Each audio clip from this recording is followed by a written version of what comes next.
Hi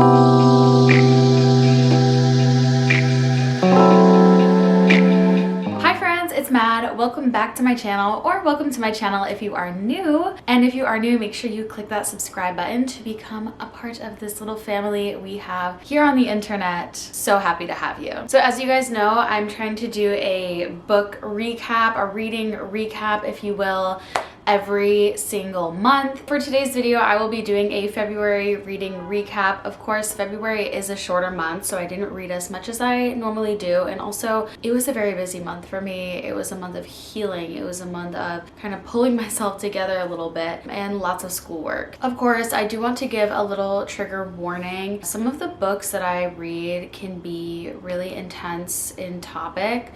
So I just wanted to kind of put this out there that if you are sensitive to things like certain mental illnesses, death, those kinds of topics, maybe this isn't the right video for you. And of course, a recap of what I tend to read. So I love reading philosophy and theory. I love reading memoirs. I also read a lot of ethics and political type of books. I do not read fiction. I'm trying to get into fiction. So of course, if you guys have any recommendations for fiction that might have to do with some of those topics I just discussed, then I would obviously love to hear that, because I'm always trying to broaden my reading horizons. With all of that being said, let's just get started with this February 2023 reading recap. So the first book I read is one that I don't physically have with me because I recently lent it to one of my friends. It's called The Mike File. This book was awesome. I finished this in maybe an hour. It was a really easy, quick read. So in this book, our author, Stephen, is trying to kind of grapple with the life and death of his brother, Mike. So it's kind of a memoir style, but about his brother and his brother's battle with psychosis. And in the book, Mike is diagnosed with paranoid schizophrenia.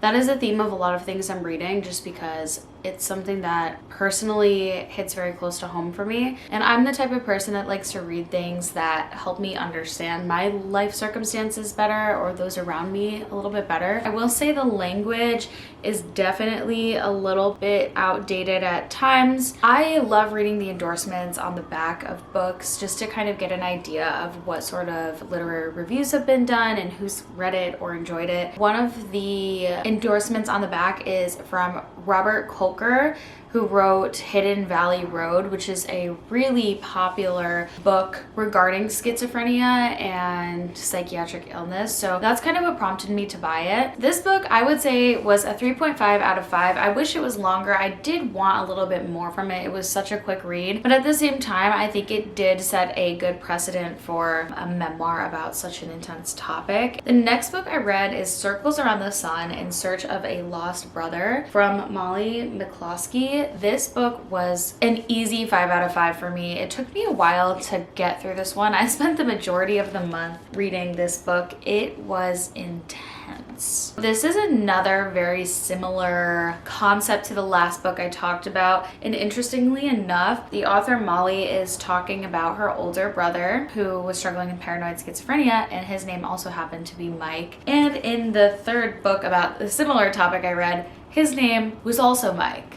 Very interesting. This is kind of a memoir of Molly and Mike's family, Mike's experience with paranoid schizophrenia, and how it impacted all of their family.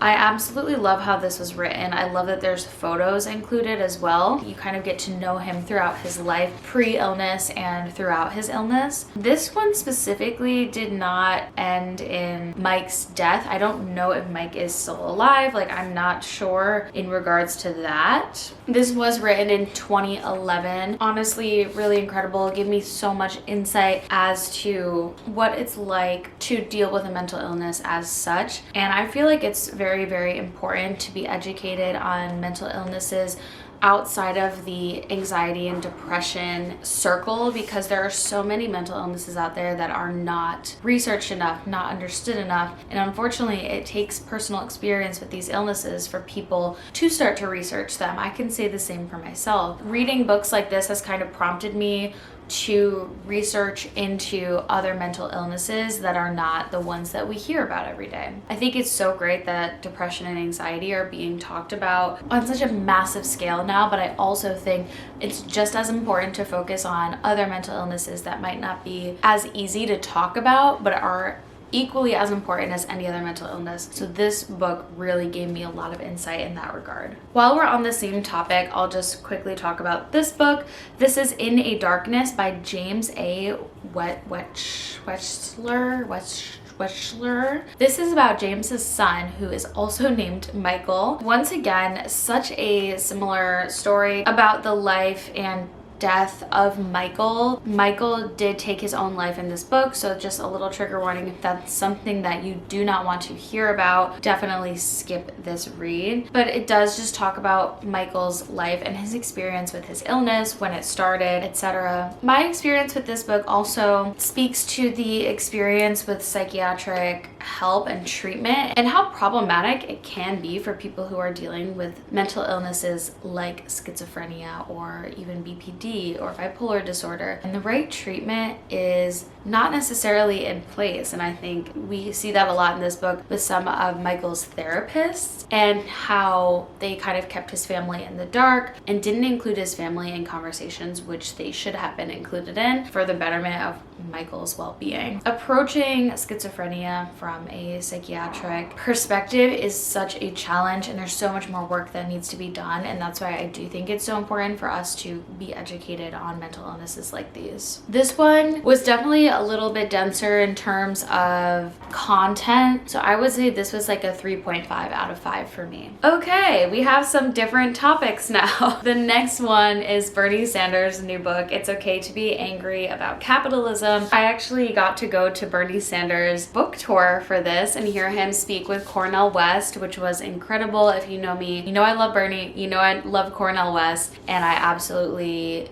despise capitalism. It's something I talk about constantly on a daily basis. I'm sure that it's very annoying for everyone around me, but I do think that it's a really important topic. And I also feel that this book is a really great way to kind of have an introduction as to why capitalism is problematic and how moving into a democratic socialist political and economic system would be beneficial for people. I do talk more about this on my Instagram. I have a highlight on my page talking about the DSA. If you want to know more, I'm not going to get super into it in this video. Capitalism sucks and is ruining our lives, and Bernie does a great job at making it digestible and understandable for people of all reading levels. He talks a lot about the 2020 election and what that was like for the Democratic Party defeating you know who, thou shall not be named. Yeah, it's a great read. It was really easy to read, I would say. It was digestible, it was understandable. Sometimes political books can feel dense and confusing, and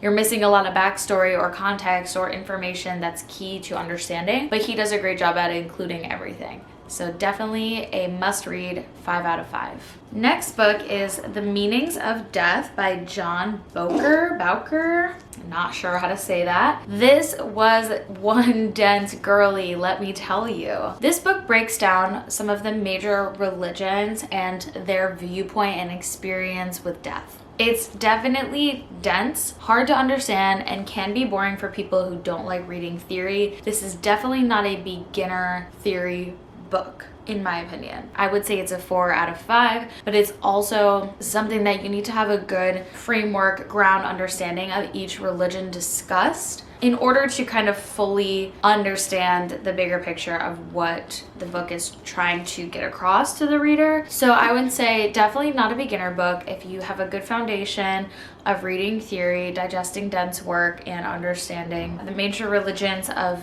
Judaism, Islam, Christianity, Hinduism, and Buddhism, then you might really, really enjoy this. I think the different perspectives on death are so interesting. I think it's fascinating that people can claim one as fact over the other when religion truly is based off of skepticism, doubt, and faith. So to claim things as fact is really fascinating to me. It definitely makes you look more deeply into religion and where these ideals came from as regards to afterlife, death, living your life, and what that should look like. The last book that I read this month was The Beauty Myth by Naomi Wolf. Now, I started this a few months ago, put it down for a bit, and then came back to it. And truly, this is a must read for all of my feminist friends out there, or people that are into the ethics of beauty. I say if you work in the beauty industry, or you plan to, you should read this book. It is absolutely incredible. This book became really controversial back when she released it in the 90s. So it was released in 1991. Now this book obviously was definitely controversial in a time where we did not really have open conversation about the oppression of women and beauty standards. I mean, in the 90s, the early 2000s, we saw so many beauty trends that were detrimental to the health of women, and nobody really talked about that. This is a new conversation even today and is still very much unexplored. So when she wrote this book, it was like, whoa, what is this lady talking about? All of that being said, she touches on things like culture, the workplace, religion, hunger, violence in terms of beauty standards and what women or people socialized as women must face in a patriarchal society. Now, I have an Instagram account where I talk about beauty standards and beauty ethics. I'll link it below if you guys are interested in topics like this. But I talked about this book in a reel that went like mini viral, and people don't understand the connection between oppression and beauty standards, and how beauty standards are weaponized by capitalistic brands to get people to buy stuff because they're pushing insecurities onto people. And women are oftentimes the victim of this system. This really dives into the oppressive nature of beauty standards and how impactful they are on our day-to-day lives without us maybe even realizing it. Those are all of my books that I read in February. I hope you guys enjoyed this video. If you did, definitely give it a thumbs up and subscribe. And of course, come back next month for my March, well, I guess this month. Come back at the end of March for my March reading recap, and I will see you guys very soon in my next video. Thank you so much for all of the love lately on my social media, and I will talk to you all in my next video. Love you guys. Bye!